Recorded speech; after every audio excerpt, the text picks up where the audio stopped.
बीड जिल्ह्यातील 4 नगरपालिकेच्या मतदान प्रक्रियेला सकाळी 7:30 वाजल्यापासून सुरू झाली।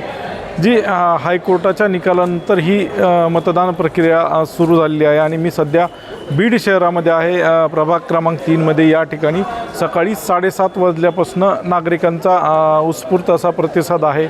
मतदार थंडी असताना देखील या ठिकाणी गर्दी पाहायला मिळते आणि या वार्ड क्रमांक 3 मध्ये जी प्रतिष्ठा पणाला लागली होती, एक होते अमर नाईकवाडे जे राष्ट्रवादी काँग्रेस अजित पवार गटाचे उमेदवार होते आणि दुसरे म्हणजे भाजपाचे जे सारडा हे उमेदवार होते, अमृत काका सारडा।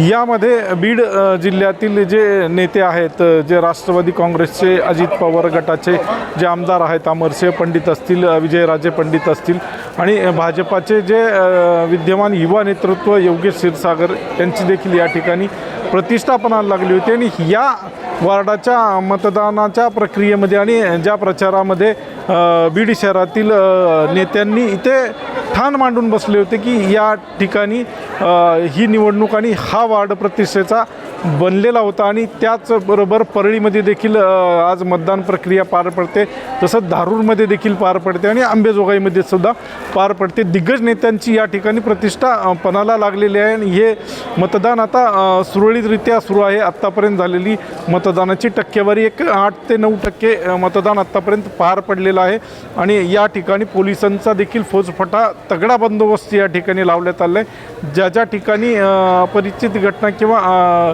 अनुचित घटना घडतील त्या ठिकाणी पोलीस अधीक्षकांनी इशारा देखील दिला आहे आणि कडक बंदोबस्त जिल्ह्यामध्ये लावण्यात आलेला आहे। लोकशिवाय मराठीसाठी दीपक जाधव, बीड।